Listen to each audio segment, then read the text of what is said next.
I'm going to read you now one of my essays. It was these essays that brought me that publicity I've spoken of. Here's the first in my volume of collected essays. It's called Tripe and Onions.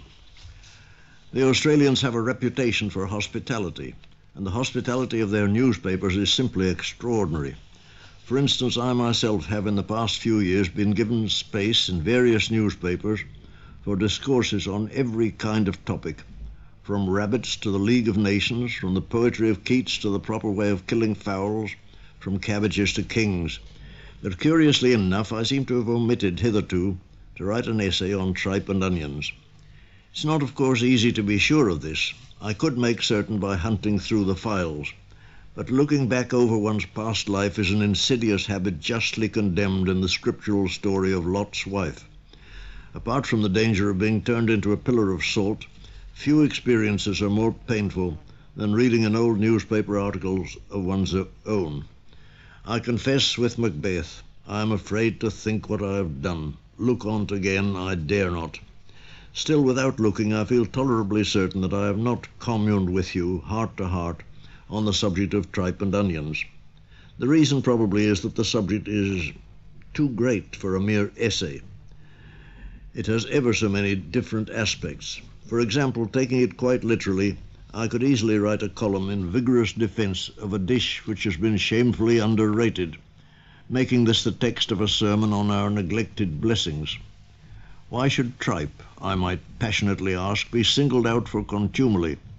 Why should it be used as a symbol for trash, as when we say that the late Ella Wheeler Wilcox wrote tripe? A friend of mine refuses to touch tripe because he objects to eating what he calls the works of any animal. Yet he swallows oysters with gusto, complete with all their works. His objection will not explain the general attitude towards tripe. Deviled kidneys are ranked among the aristocracy of foods. Liver is not considered quite so dashing. There is a touch of the bourgeois about liver. We're a little ashamed to be seen in its company, and we call it lamb's fry to veil its commonness. But tripe is a social outcast. When someone collects into an anthology the best English poems about eating, and why has it never been done, one omission will be conspicuous. There will be numbers of songs about the roast beef of old England, but nobody has thought tripe worth making a song about.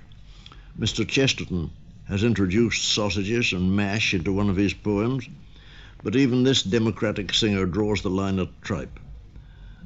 There is felt to be something essentially prosaic and even vulgar about it. I don't know how to account for this injustice. When you consider the varied beauty of its appearance and the incomparable delicacy of its flavor, such delicacy that it has to be reinforced with onions to fit for our coarse human palate what would otherwise be more suitable for angels, you can but stand amazed at the perversity of mankind. My enthusiasm, however, is carrying me off my feet. This was not the line I meant to take. Faithful readers expect from me something more than a rhapsody about a mere dish, however delectable. To unfold my deeper meaning, I must be a little personal and tell them how tripe and onions came into my life, so to speak. It came with an anecdote.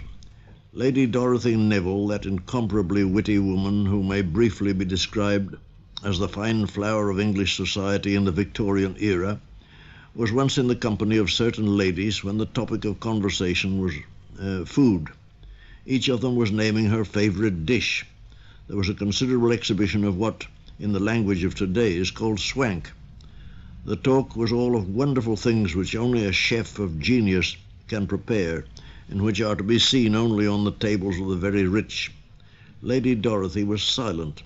When at last they turned to her and asked her to name the delicacy she liked best of all, this fastidious, refined, aristocratic old lady replied, "Me! Oh, give me a good blowout on tripe and onions." That reply, which I advise you to learn by heart, has comforted me in some of my darkest hours. Until I knew it, I was in the habit of using another formula, the saying of a character in Dickens, in Great Expectations, if I remember rightly, "What larks?" That too was a comfort, but Lady Dorothy's formula is more invariably comforting. What I mean is this.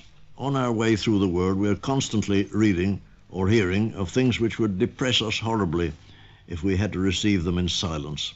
The soul demands to be allowed to comment on them. Something in the nature of the human mind makes it suffer unless a satisfying comment suggests itself. I ought to say something here about complexes, but I don't know the jargon.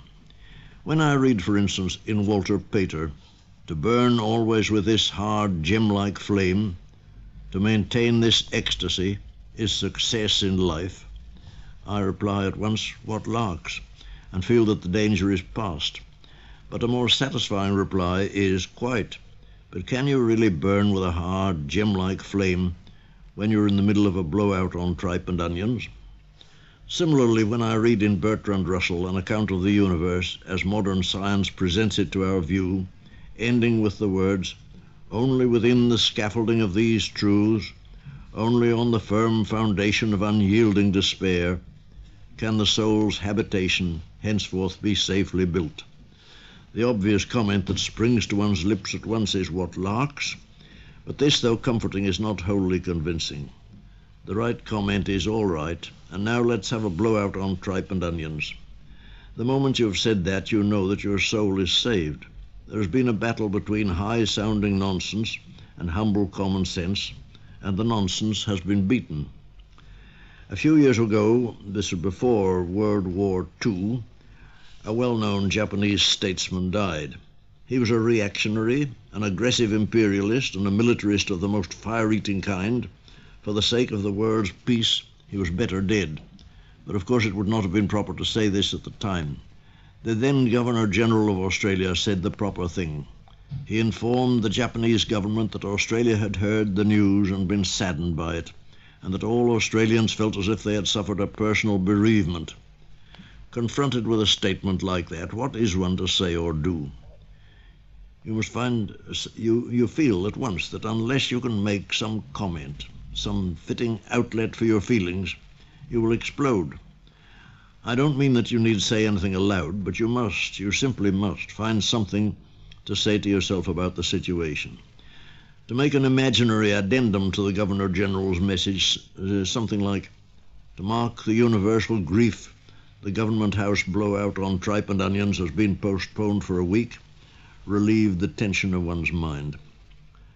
The other day I read in a textbook of economics that personality is, just notice this carefully, personality is the synthesis of individuality and sociality, and as it grows, the forms of society evolve. They take more specific characters, opening out into manifold associations within the community, just as the organs of an evolving body are differentiated within the unity of its life. After reading this 3 times, I felt that God's worst curse had fallen on me. My mind was gone. Then I remembered my good old talisman and was saved. Rewrite the sentence beginning, personality is the synthesis of tripe and onions, and sanity returns. You see then that my formula is enormously useful. With a little ingenuity, you can adapt it to meet all sorts of situations. Whenever you're distressed by high-flown verbiage, by pomposity, by grandiloquence, by humbug, by the jargon of the crank, by the smooth insincerities of the public speaker, by political platitudes, by rhetorical nonsense, and the only way to escape these things is to be wrecked on an uninhabited island, remember Lady Dorothy Neville and murmur tripe and onions. One application brings relief.